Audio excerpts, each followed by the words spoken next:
Hello, good evening and welcome to Hlspwns World. Tonight, this is the one I've been looking forward to and I expect nearly all of you out there really want to know about. I'm going to do the performance and overclocking of the Gigabyte RTX 2080 Ti Gaming Overclocked Edition. But before we start, just a little bit of foreground. I previously had the AMD Sapphire R9 Fury X in my system. I bought this when it was the flagship AMD card going toe to toe with the nvidia 980 Ti. The reason I've lined up the R9 Fury X and the RTX 2080 Ti together is because I'm basing my purchase comparison on going from this to this. How much of a difference is the RTX 2080 Ti to an older AMD flagship card? Are we talking a small percentage? Are we talking double the performance? I would certainly hope so. And so today's video is going to be about the performance and overclocking performance of the RTX 2080 Ti. Before we start, we'll just take a quick look at the card in the system and mention the RGB. The RGB on this card isn't extravagant, it's simply the Gigabyte logo, and you do have the choice of multiple colours, but the options that you get to the RGB are very limited, and I'm just going to pop up those options on the screen. If you want to access the RGB on the graphics card, you have to install the RGB Fusion 2.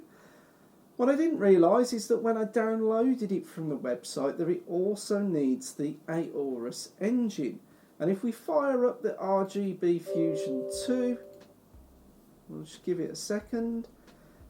It's pretty much exactly the same software as the Aorus engine.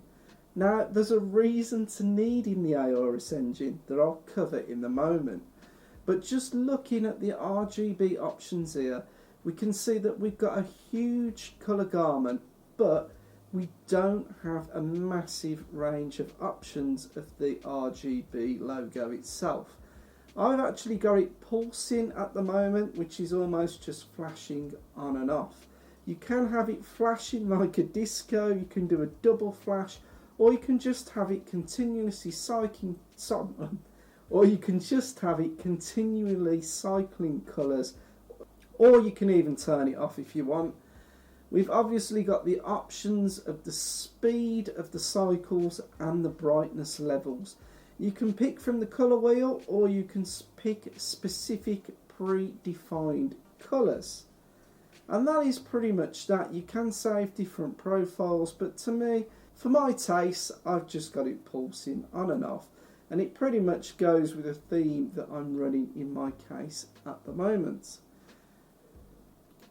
Now, I did mention the Aorus engine, and if we load this up, you'll see it's almost exactly the same as the RGB Fusion that we've just looked at. And very much you can get the RGB Fusion 2 from the Aorus engine software.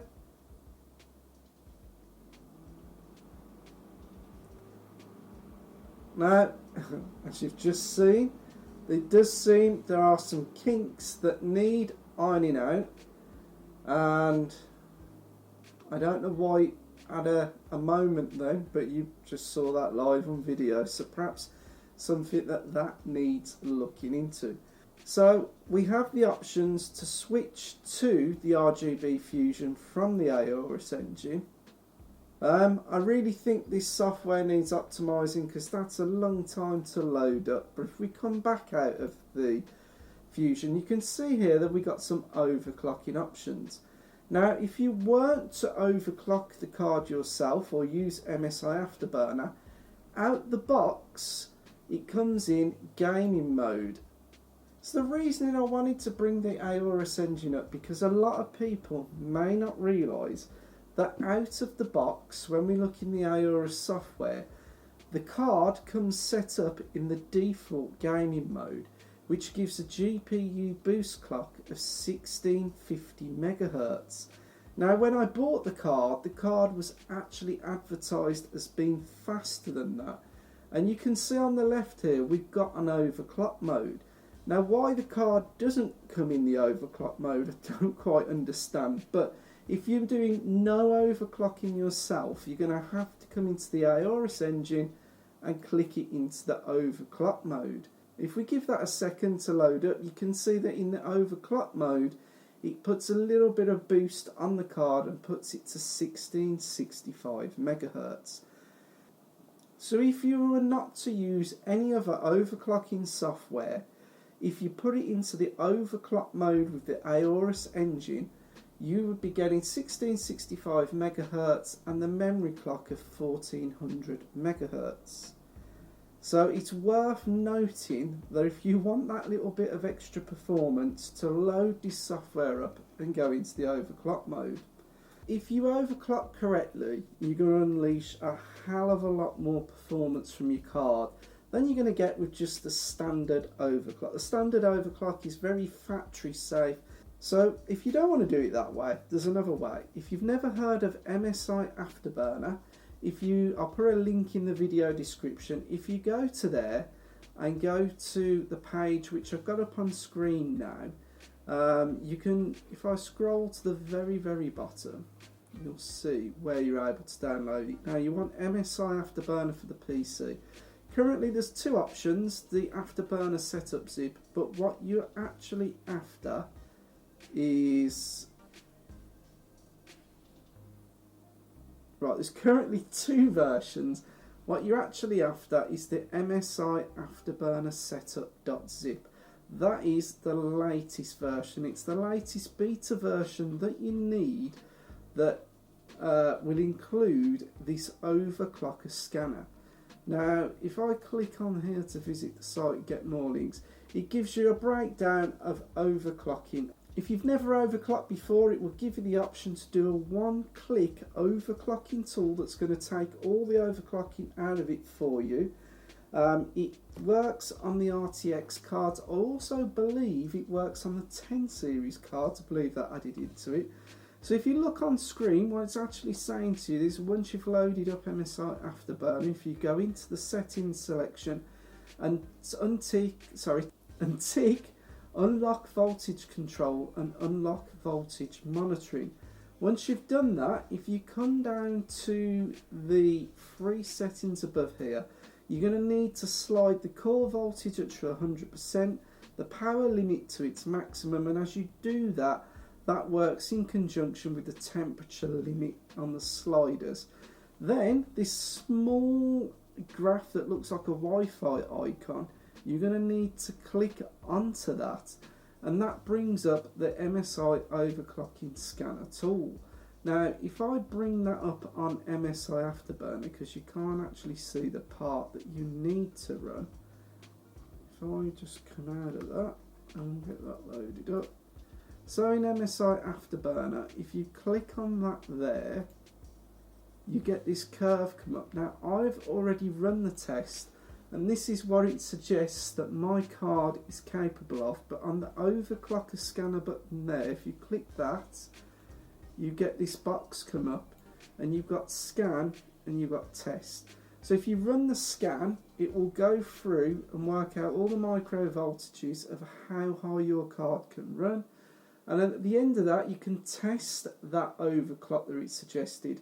And it come back and said that mine had a 90% assurance rate that it was going to run without crashing.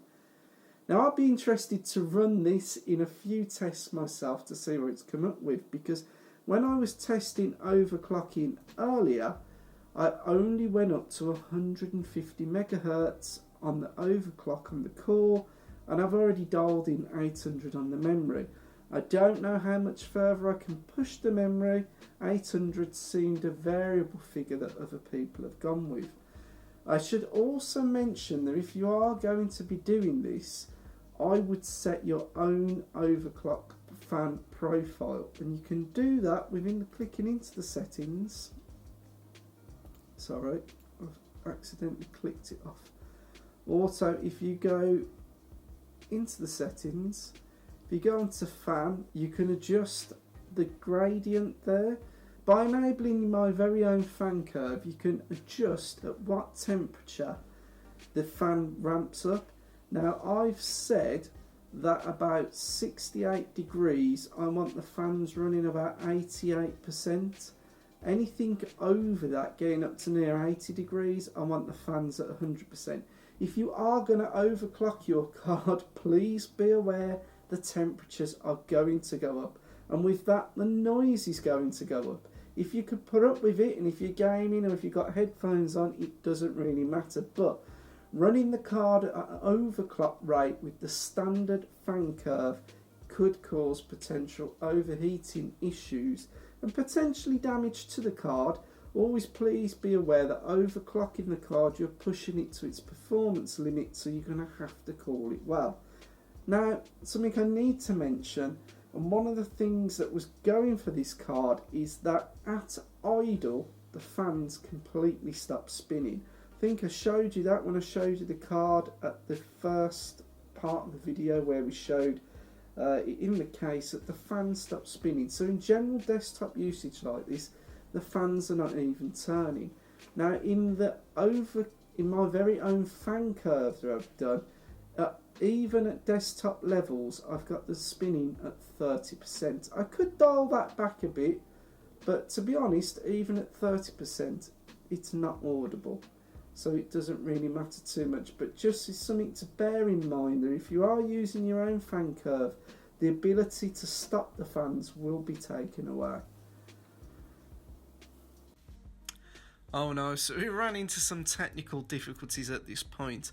I had spent some time overclocking the card, both with the MSI Afterburner overclocking utility and manual overclocking, and I was using OBS Studio to record me doing that on the desktop, but unfortunately, whether it be that it was too much for the card recording with OBS Studio as well, or whether it just be that Heaven Benchmark had a little mare when it went to close down, I couldn't get back to the desktop.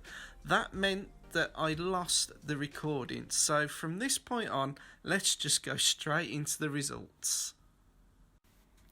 So for the results, I've used 3D Mark. The reason I've used this, I know it's not indicative of real world gaming, but when we want to put a component up against another component, we need metrics which to measure their performance difference.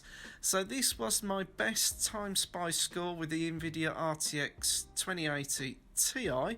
We can see I got a score of 13,763, and it recorded the highest GPU core clock at 2085 megahertz.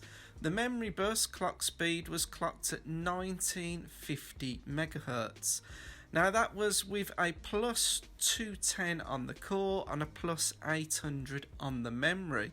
Now if we compare that to the R9 Fury X,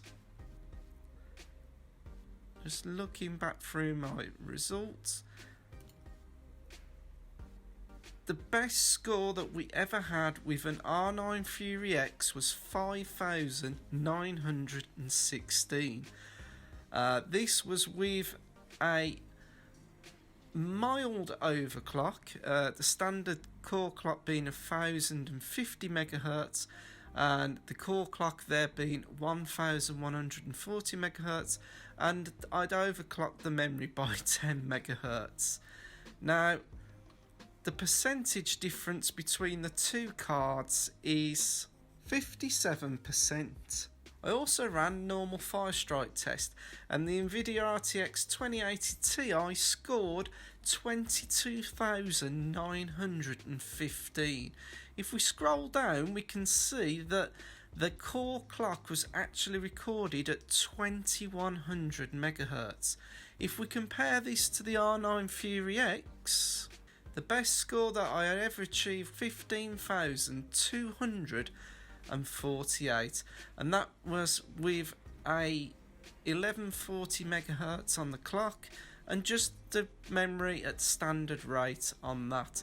So the percentage difference with that is 33%.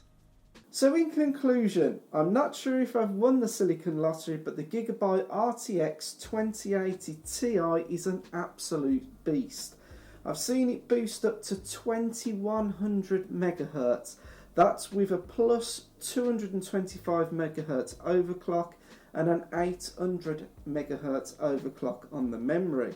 Now, I did use that overclock through the MSI Afterburner Overclocker Tuner utility, and that's the maximum that I've pushed the card. Maybe the card may go even further, but when you've spent £1,100 on it, I don't want to break it. I probably wouldn't break it, but still, I don't want to have to go through the rigmarole of trying to replace it.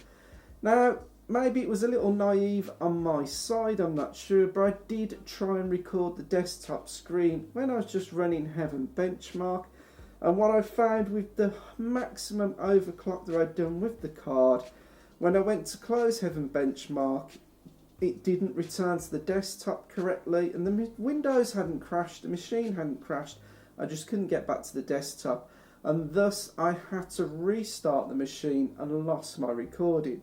Now this goes with overclocking. If you push your card to its absolute maximum limits, in some games or some activities you may have stability issues. So it might be worth dialing back that overclock just a little to give you just a little bit of headroom. And in further testing, I did that. I knocked the GPU core overclock down to 150 and left the memory at 800 megahertz, and it seems to be running absolutely fine.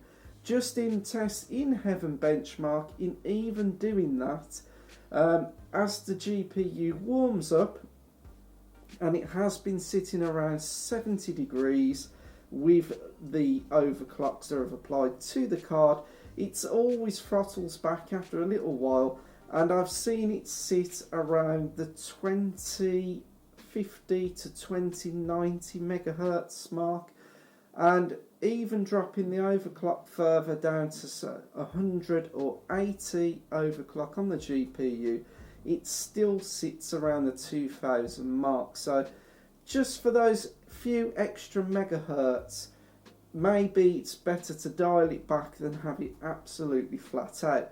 Now, Heaven is a benchmarking tool and he's stressing it to its absolute maximum, and that may not be completely indicative of real world gaming performance. Obviously, from one night I can't give you an absolute metric, and it's something that's going to have to be attained over time, but you've already saw the absolute potential of this card. And it just goes to show, even if you buy one of the lower end GTX 2080 Ti's, you could still get some overwhelming performance. Well, I hope you've enjoyed this video. I certainly enjoyed putting it together, and I will see you pretty soon in the next one.